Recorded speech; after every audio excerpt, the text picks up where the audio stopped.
Given that Gwen has struggled with her dad's excessive attention, Christine's unexpected takeover of Gwen and BA's celebration was a complete blunder. Although Christine is typically a favorite, it wasn't the best idea for her to make the celebration into a matching tattoo fest with David. It seems that David and Christine took advantage of the event to get matching tattoos. Yes. Strange decision, which further explains why Gwen turned off the cameras and did not attend Christine's wedding. Even though I like Christine, she made a grave misunderstanding with this. However, it appears that production was also heavily involved in the mayhem of the party, creating a setup that would guarantee Kody and Robyn would be present to unintentionally run into David. Hey, hello everybody. Welcome back to my channel TLC Flicks. Make sure to give this video a thumbs up. It's typical show meddling, which is undoubtedly related to Gwen's decision to forego filming after witnessing the drama caused by production the previous year. She is by no means the only young person to observe the pattern. Suddenly, Logan's decision to keep his wedding a secret appears like the wisest one of all. What was the matter with those tattoos? At first glance, it appeared like anyone in the family who desired one may get one, since Christine even asked Meri if she would get one. However, none of the other parents ultimately joined in.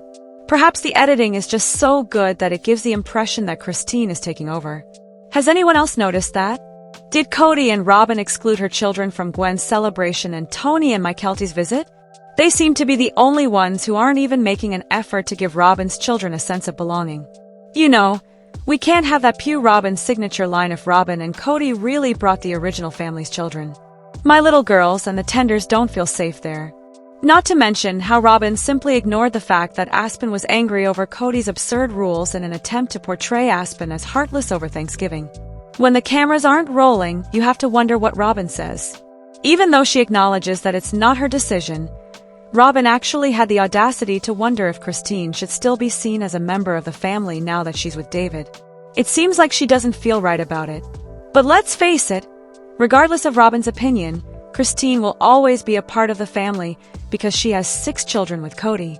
The irony is even greater because Robyn isn't really vying for family time here. None of the kids are begging to spend time with her, and she even told Mykelti that she didn't want to be around the rest of the family when she didn't get her way during the Christmas gift exchange. So much for being the quiet, attractive wife she says she is. This is not subtle conduct at all. To be honest, Robyn's jealousy of Christine never stops. If you take into account her fixation on keeping Christine and Janelle as sister wives. In fact, it makes a strange sort of sense. Robyn's entire hope for the hereafter appears to be based on this celestial family dream in which she receives her immortal goddess status, and everyone remains together in the next life. If Christine and Janelle pass away, that dream vanishes and her so-called sacred covenant breaks down. She's virtually pleading with Janelle to make it work, which explains why she's clutching so tightly and breadcrumbing Meri along. Robyn is afraid of losing her chance at the celestial planet they were promised, while Kody may be over the polygamy thing.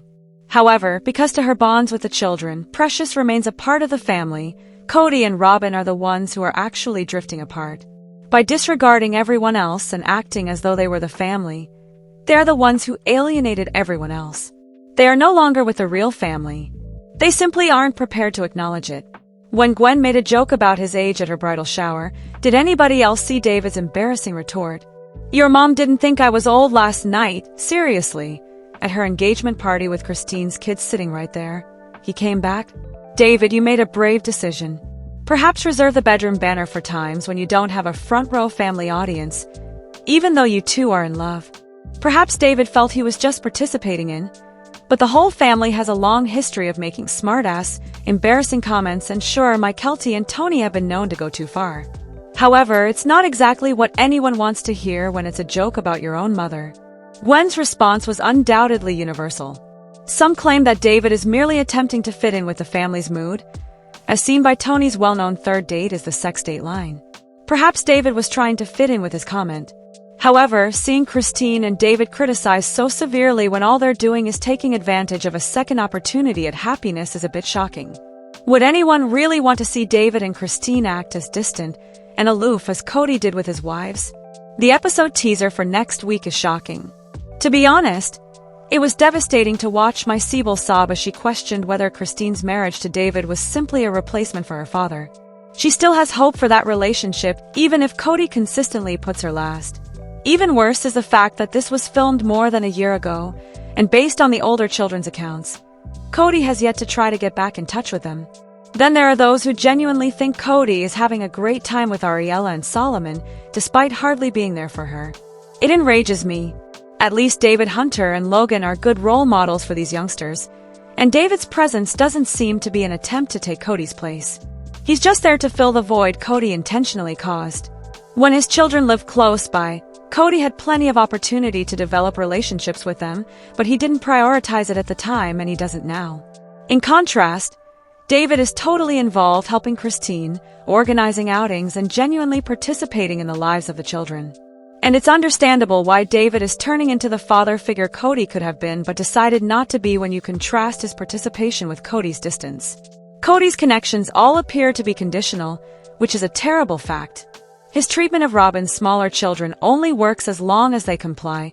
If they learn to speak out, they'll probably go through what the older brown kids went through with Kody. He wants love, respect, and loyalty from the spouses and children on his terms, but he rarely gives the same in return. It's all transactional. He establishes the rules, and if you don't follow them, he's done. To be honest, the show painfully emphasizes this inequality. In one episode, Robyn's children wake up to lavish presents, while the original Brown children receive gift cards for necessities.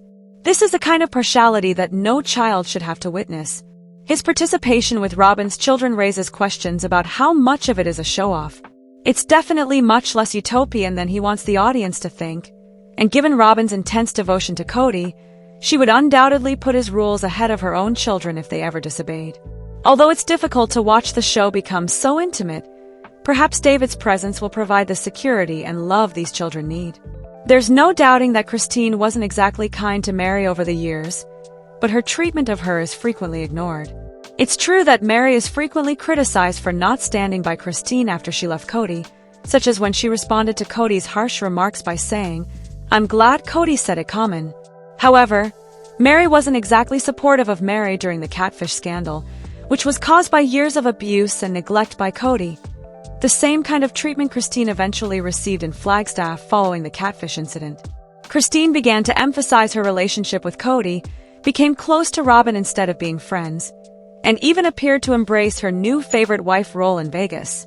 Furthermore, Christine made Meri feel even more alone by telling her she wasn't welcome at Maddie's birth, acting as though she was present but keeping her at a distance, and forcing her to go to Flagstaff before pulling away once they were there. Meri's lack of support when Christine left Kody is understandable. However, in all honesty, this whole dynamic was very poisonous. Kody created a competitive environment in which each wife was fighting for his approval. They are pitted against one another by evil and attention. Even though Janelle and Christine eventually became friends, for years they were all focused on keeping Kody happy, often at the expense of one another. The relationship between Christine and Meri is only one aspect of the problem.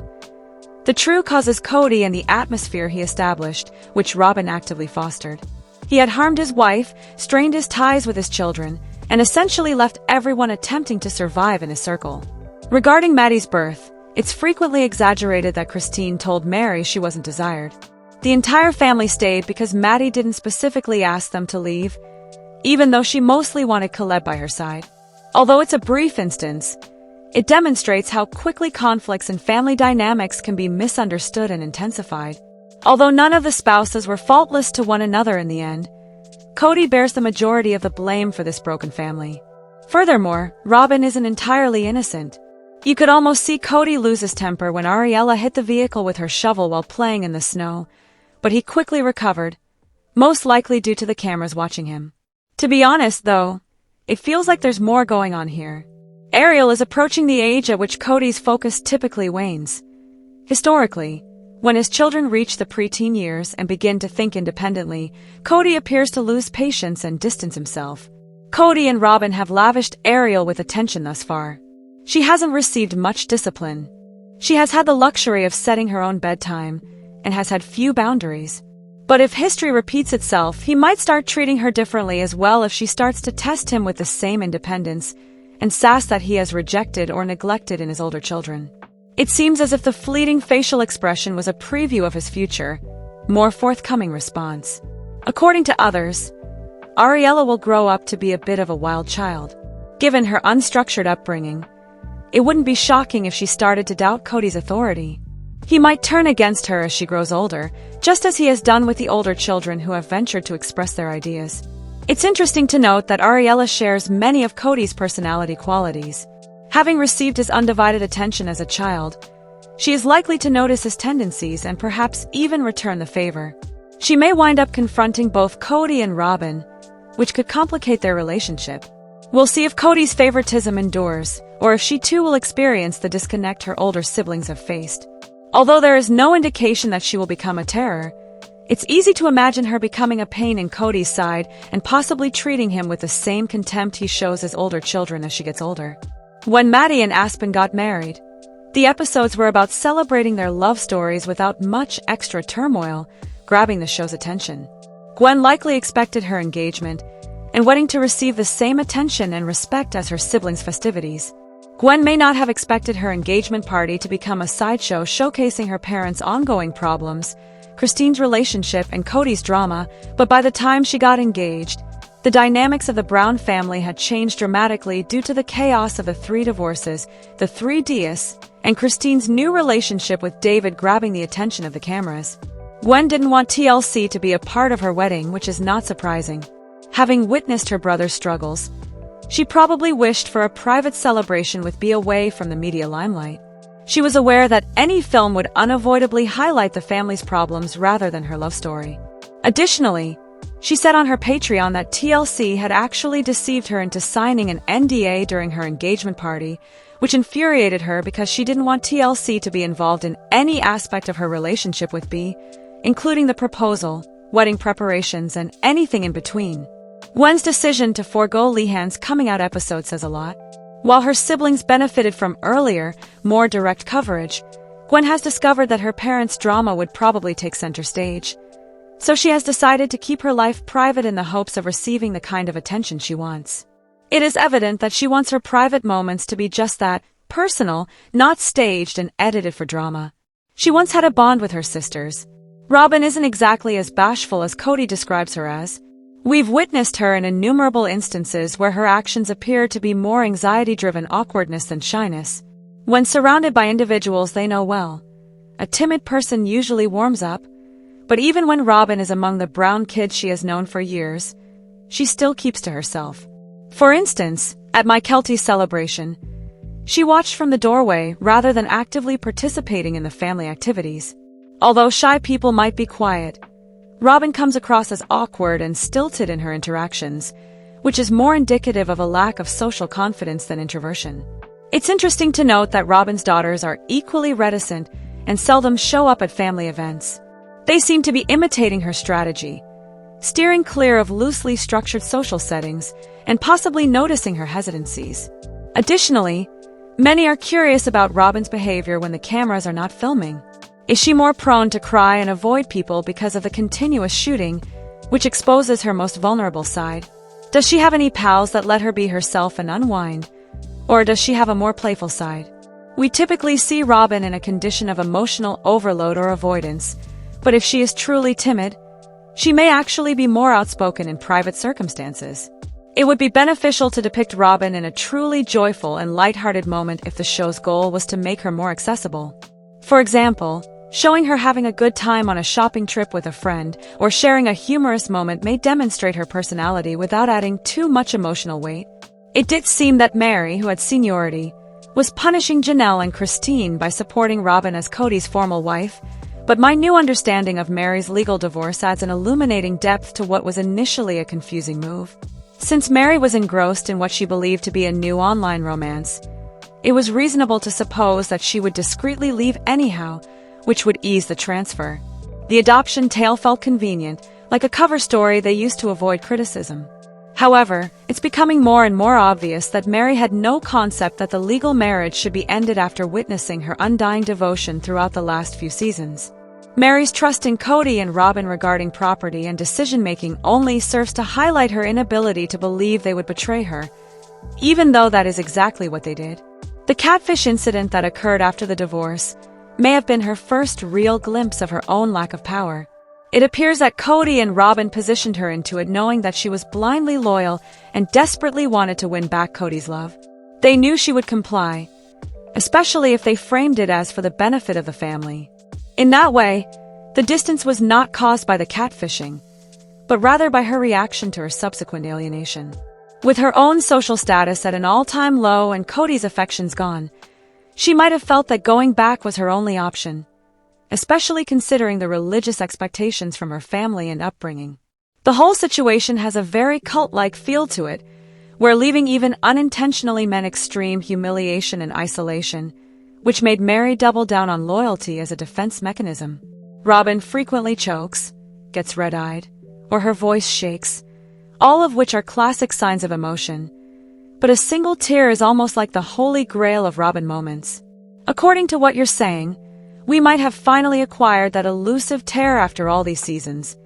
It most likely occurred during the prearranged driveway argument this season. Given how long fans have been waiting to see Robyn weep, it's almost as if the filmmakers had to insert a tear into the moment for emotional impact. Robyn excels at dramatic pauses and emotional build-ups, but until now, those tears have oddly been missing. It does make you question whether those tears are being suppressed on purpose, whether it's due to the pressure to project a particular image, or because the emotional burden simply never quite reaches that breaking point. In any event, people have been talking about Robyn's emotional performances, or lack thereof. The fact that Kody doesn't appear to care about David Christine's new partner, particularly when they first meet, is quite noteworthy. Not on camera, at least not round. It's difficult to overlook the pattern of Kody's neglect, even though reality TV is edited and we can't be certain of what goes on off-screen. In particular, the fact that Kody was more concerned with competing with David for the role of involved grandpa than genuinely caring about his daughter's feelings speaks volumes, and has frequently seemed like an afterthought to him, especially when compared to his relationship with the other children. In terms of care and attention, she has been noticeably neglected, and this also applies to her current relationship with David. You're correct to draw attention to the glaring disparity between Solomon's lavish emphasis on reality TV and True's treatment. Naturally, we cannot anticipate that the story will be completely honest about family dynamics or any other difficult realities. The reality show would undoubtedly depict a more sanitized version of the truth if people were actually having trouble with David's presence. As you said, Kody appears to forget reality when it comes to important decisions or situations, which is very annoying for spectators. For instance, the episode in which she became dehydrated demonstrates how Kody was totally disconnected from his daughter's basic requirements. Fans are skeptical of Kody's parenting, which is understandable given that his attention has turned mostly to Robyn's children, who receive the majority of his attention, while True is left to fend for herself with little any mention of her well-being. The kids who have been with him from the beginning don't appear to care as much as he does about his reputation and the people who will follow his story. Let us know in your comments. And stay tuned by subscribing our channel to get more updates like this. Thanks everyone.